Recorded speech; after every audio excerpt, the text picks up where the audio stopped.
It's been a few years since I started covering the disturbing side of music, and between Gigi Allen, Mayhem, Hannah Tarash, and Satan Panonsky, I think I'm starting to feel a little bit desensitized to the world I chose to explore. I read a lot about insane live performances or crazy crimes that a musician has committed, and sometimes it starts to feel like it's all blending together. These things don't just pop out to me the way they used to. That is, until I heard about this guy. My name is Edwin Borsheim. Yeah, hi, how are you doing? Yes. Common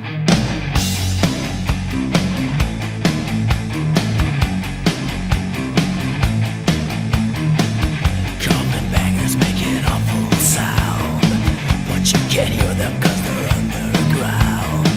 They never move and they never breathe.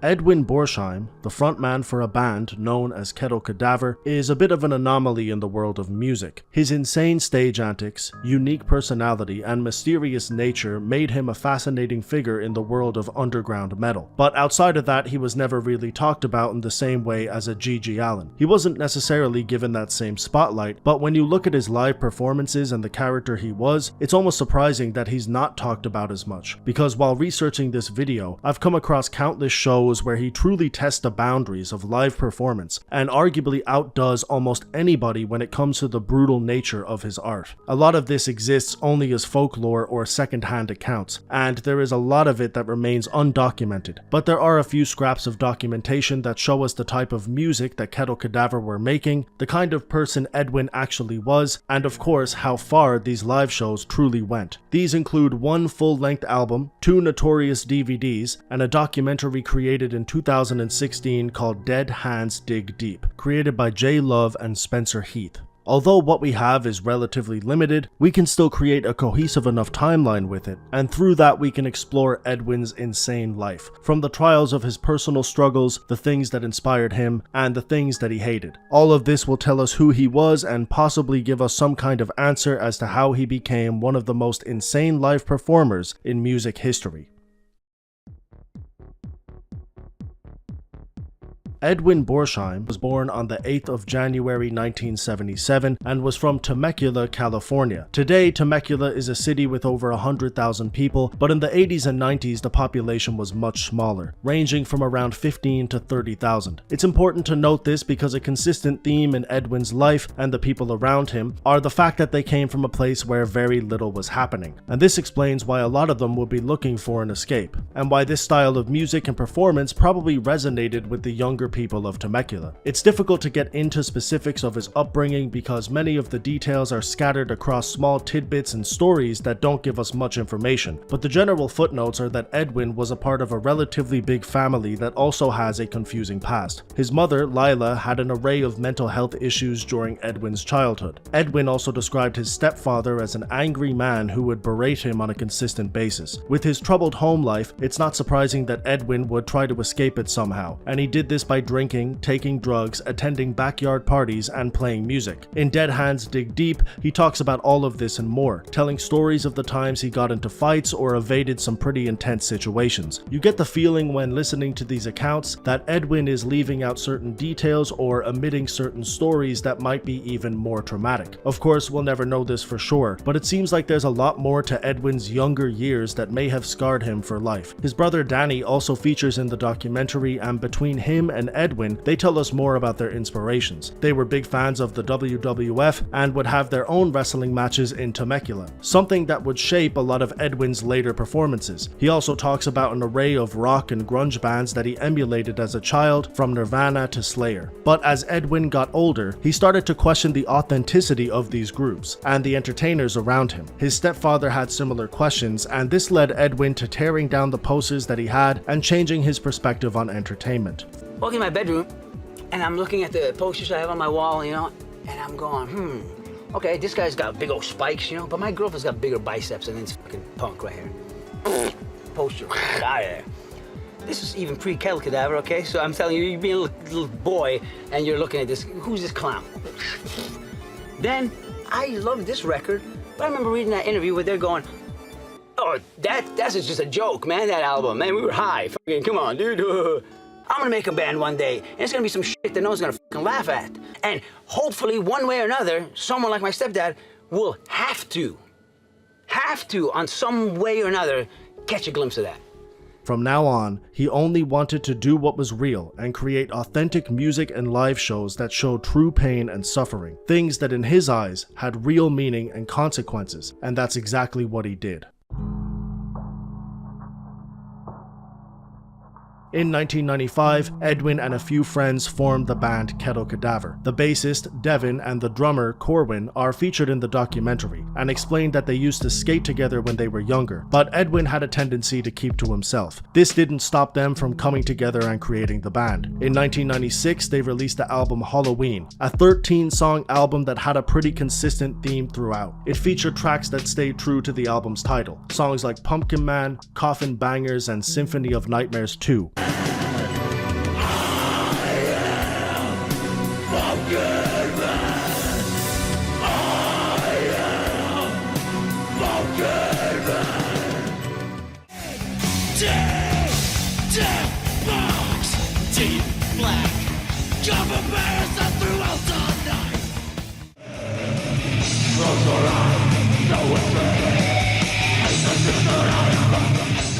Considering the DIY nature of these songs, they were relatively well made. Edwin had a distinct, raspy voice that complemented the album well, and the band honed in on one particular sound and idea, and it made it feel like a complete project. Unfortunately, some of the later songs from this album are lost, but you can still find most of it here on YouTube. To my knowledge, this is the only full project that they put out, with the rest of their projects being DVDs or singles. There could definitely be more music out there given how makeshift and independent the band was, and it would not be surprising if they were just lost. Either way, this is what they mostly performed when they did their shows. But as you can probably guess, it wasn't the music that people necessarily paid attention to. It's hard to create an accurate timeline of when they started performing or when the intensity of the shows increased, or if it was simply like this from the start, but something that gives us a good idea of what Edwin wanted to achieve can actually be found in another one of his passions. As I mentioned previously, Edwin was a big fan of professional wrestling in his younger years, but had grown to dislike the staged nature of it. Because of that, he decided to put his own wrestling productions on, and these were as real as it gets. It's hard to describe any of these backyard shows as staged in any way, shape, or form. From the scraps online I could find and the footage that they showed in the documentary, these were basically full-fledged fights with real weapons and very real injuries. Barbed wires, bats, shattered glass, staplers, and more. Anything that could be used as a tool for violence was implemented into these shows, and it was clear that for Edwin, it had to be 100% authentic or he wouldn't do it. And this is the mentality that he took into the live shows for Kettle Cadaver. He used a similar array of items to perform his music, but obviously this time he didn't have an opponent in the ring, so instead he performed these acts on himself. Things like mutilation, self-harm, and body disfigurement were not uncommon at a Kettle Cadaver show. There were 2 DVDs in particular that documented these gigs: A Taste of Blood in 2002 and Among the Damned in 2008. There's a trailer for Taste of Blood on a page that seems to be the official Kettle Cadaver YouTube channel, and there is some clips of it in the documentary, but apart from that it is quite difficult to find. However, Among the Damned is a lot easier to obtain and it is just as intense. So let's have a look at the DVD and get a glimpse into the insane live shows of Kettle Cadaver.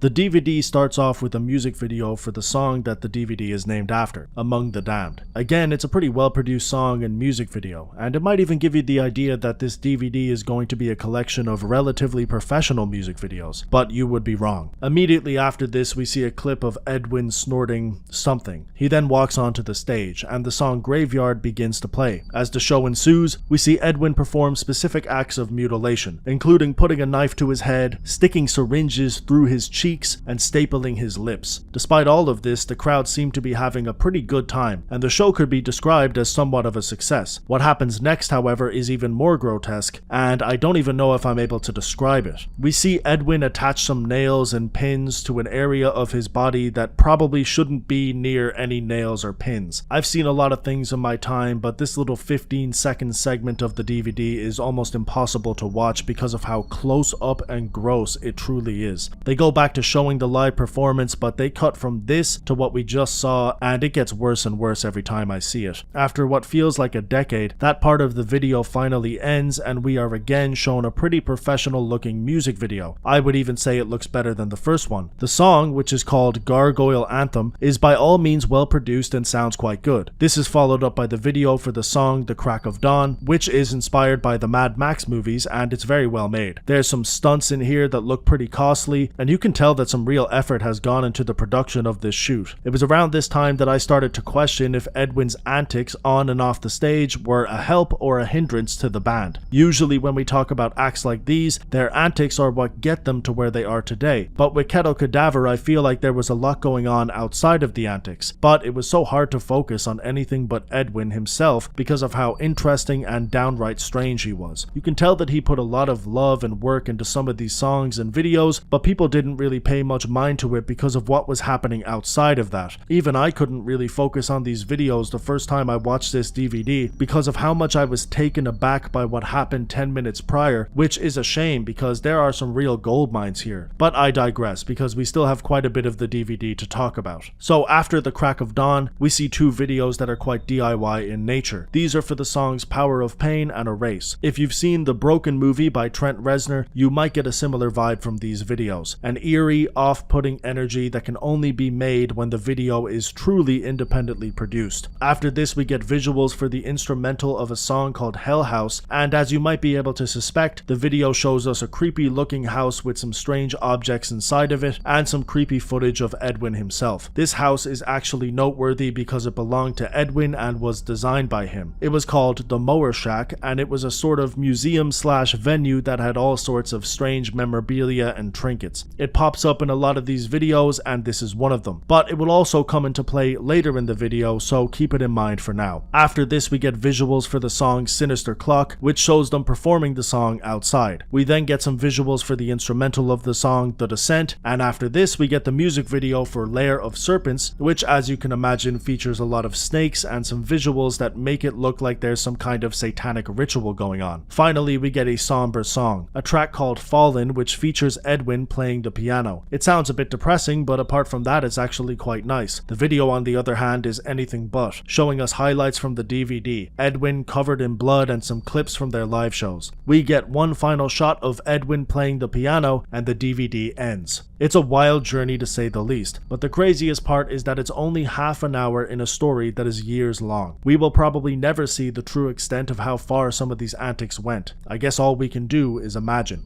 The same year that Among the Damned was released, Edwin married his girlfriend at the time, Eva O, who was also an ex-girlfriend of serial killer Richard Ramirez. Edwin and Eva were described as inseparable for quite some time, but despite their compatibility, the marriage was relatively short-lived. By the mid-2010s, they had fully separated and Eva wanted nothing to do with Edwin. This affected him quite a bit, and unfortunately some of Edwin's later years were also his darkest.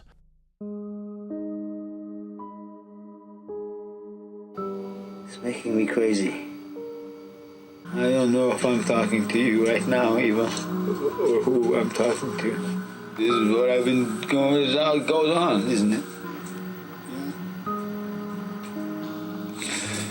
Yeah. You know I have Eva right there in the bathroom. Yeah. But she's not the same now. She's doesn't talk to me much. She's very stiff because she's made out of wood, you know? So it's hard